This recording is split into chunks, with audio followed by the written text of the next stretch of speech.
रामचंद्र कह गए सिया से ऐसा कलयुग आएगा, पत्नी पलंग पर बैठेगी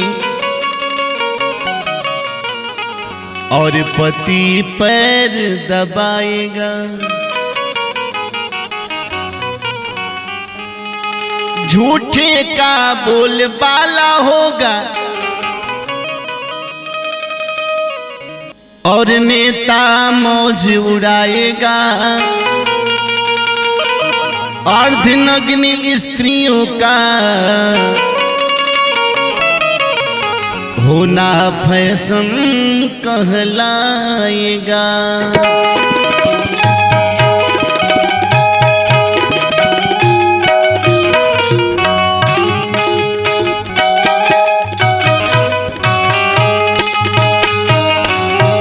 हमने के भारत के संस्कृति दुनिया में सर्वोत्तम मानल जाला, लेकिन आज हमने के भारत के निवासी जीवानी अपना भारतीय संस्कृति के भुला करके पश्चिमी सभ्यता के पश्चिमी संस्कृति के हमने के अपनावता नहीं। ये कभी कल्पना करता नहीं कि कहाँ हमने के देश जाता। कि भारत के नारी हऊ मन में ल बिचारी साड़ी पहनल कर।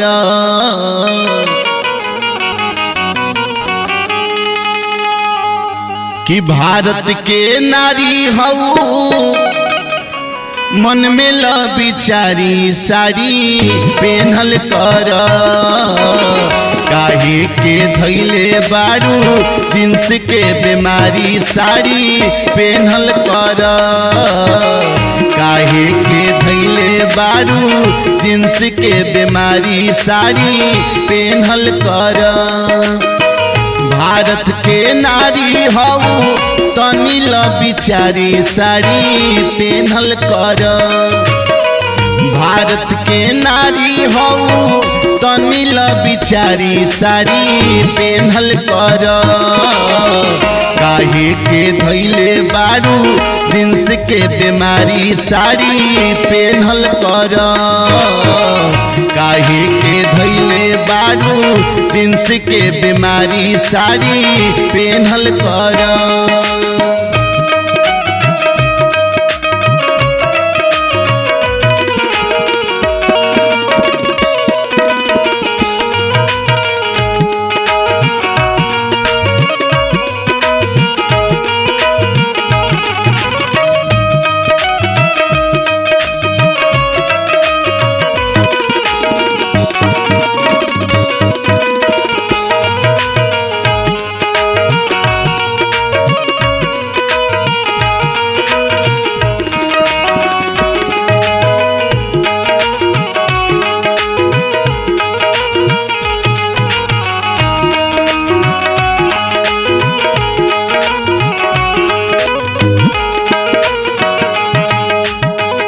कभी कहतनी कि हमने के भारतीय परिधान में इतना खूबी बा कि पेन लेला पर लोग चिन्हा जाला कि के कैसन बा। साड़ी में के कई गो कलर बा, लेकिन कब कौन पहनल जाला ये कभी बताओ तनी। अभियो से जानो सुगनी साड़ी के भेद हो। एगो हो लाल पियर एगो सफेद हो।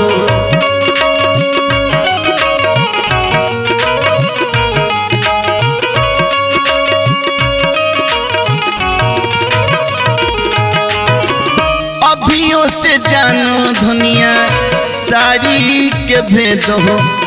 एगो हो लाल पियर एगो सफेद हो। एगो हो लाल पियर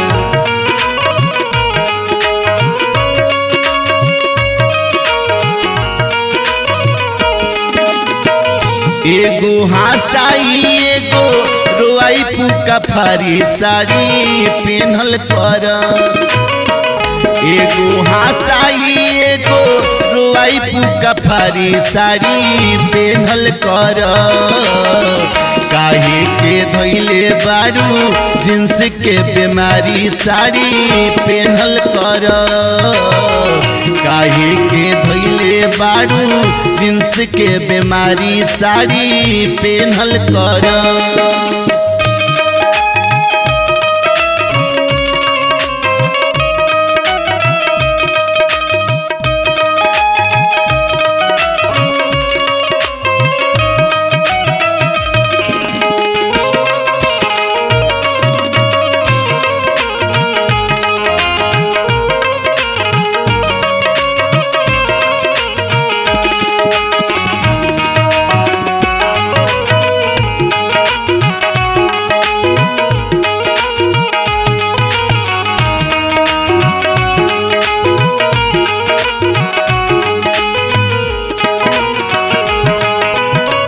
कवि कहतनी कि अगर मन शुद्ध रही विचार सही रही तब भगवान भी अपना वो भक्त के अर्जी के सुनी ले पुकार के सुनी ले दुख के घड़ी में खड़ा हुई ले कब कब द्वापर में जब द्रौपदी पकड़ ली तो भगवान द्वापर युग में कान्हा एक बेर साड़ी बन के आइल रहले द्रौपदी के सभा बीचे लाज के बचौले रहले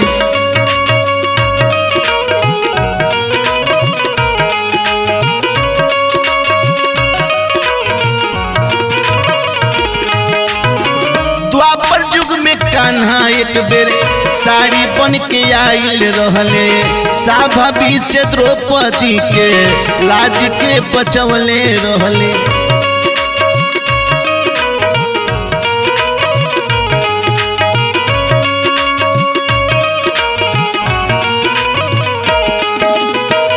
अब कैसे ली है कान्हा जिन्स में अवतारी साड़ी पेनहल कर अब कैसे ली है कान्हा जिन्स में अवतारी साड़ी पेनहल कर काहे के धैले बारू जिन्स के बीमारी साड़ी पेनहल कर काहे के धैले बारू जिन्स के बीमारी साड़ी पेनहल कर भारत के नारी हो तनिल बिचारी साड़ी पेनहल कर भारत के नारी हो तनिल बिचारी साड़ी पेनहल कर काहे के धैले बारू जिन्स के बीमारी साड़ी पेनहल कर काहे के धैले बारू